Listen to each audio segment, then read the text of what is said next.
Hillary Kumar, অক্ষয়। আমরা যাকে চিনি কমেডি অভিনেতা, থ্রিলার অভিনেতা, ২-১ টা হরর সিনেমাও সে করেছে।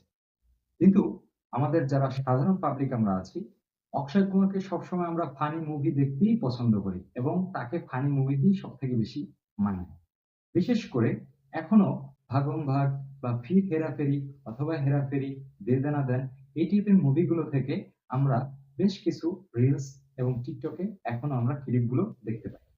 আর অক্ষয় কুমার এবং প্রিয়দর্শনের যেটা কম্বিনেশন আছে, সেই কম্বিনেশন মানেই হচ্ছে ফানি মুভি।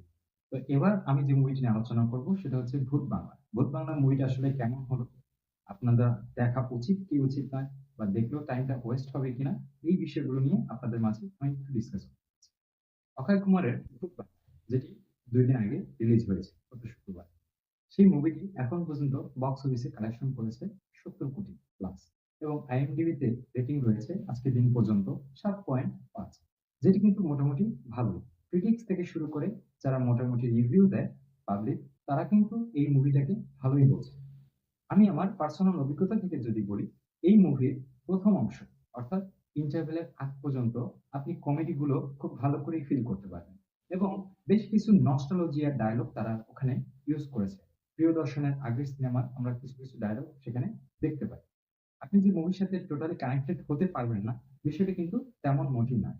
আপনি মুভিটার সাথে খুব ভালোভাবেই কানেক্টেড হতে পারবেন। এবং মুভিতে আমরা বেশ কিছু চরিত্র দেখতে পাই, যে চরিত্রগুলো অক্ষয় কুমারের সাথে এর আগেও বেশ কিছু মুভিতে ছিল এবং ভুল ভুলাইয়া যে মুভিটা ছিল, ভুল ভুলাইয়া মুভির সাথেও ছিল। আমি একটু ছোট্ট হালকা একটা স্পয়লার আপনাদের দিচ্ছি। সেটা হচ্ছে এই মুভিতে কিন্তু সত্যিকারের ভূত দেখানো হয়। আমরা ভুল ভুলাইয়াতে যেরকম দেখেছিলাম যে ভুল ভুলাইয়াতে কিন্তু সত্যিকারের ভূত দেখানো হয়নি। কিন্তু এই মুভিতে আছে। এই মুভিতে ১ম অংশ হচ্ছে ফুল কমেডি আমরা যদি বলি এবং ২য় অংশে গিয়ে এটা হরর মুভির দিকে টার্ন নেয় এবং মোটামুটি হরর ভালোই বলা যায়।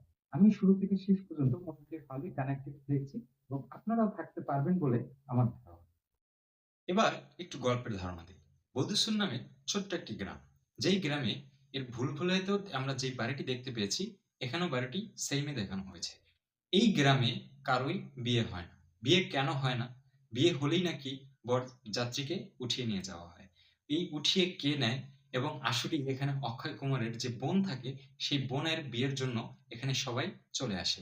তো অক্ষয় কুমারের বোনের বিয়ে শেষ পর্যন্ত হয় কিনা, বা বদ্রীশ্বর গ্রামে এই যে ভয়াবহ একটি অবস্থা বা অভিশাপ, এই অভিশাপ থেকে কিভাবে কাটিয়ে উঠতে পারে তারা, এবং হচ্ছে এই অভিশাপটা কিভাবে এই গ্রামে আসলো, মূলত কাহিনীটা এভাবেই আবর্তিত হয়ে থাকে। তো আশা করি আপনাদের মুভিটি শুরু থেকে শেষ পর্যন্ত কানেক্টেড রাখবে এবং ভালোই মনে হবে। আমার কাছে, আমি যদি ব্যক্তিগতভাবে বলি, আমার কাছে এটা IMDb রেটিং 6.5। Thank you.